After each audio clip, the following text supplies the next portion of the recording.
Villa Krema 5, Sapanca'nın Hasanpaşa mevkiinde yer alıyor. Yemyeşil bir doğaya uyanacağınız bu villada kendinizi huzurlu ve dingin hissedeceksiniz.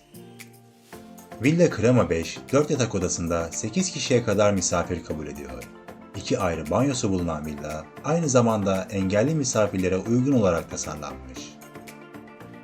Özellikle kış aylarında Sapanca'nın huzur dolu doğasını keşfetmek isteyen misafirlere keyifli anlar sunan şömine detayı tatiliniz boyunca vazgeçilmezlerinizden olacak. Merkezi bir konumda yer alan Villa Krema 5'ten sadece 100 metre uzaklıkta bulunan Kırkpınar kent merkezine yürüyerek ulaşabilir ve çevreyi rahatlıkla keşfedebilirsiniz.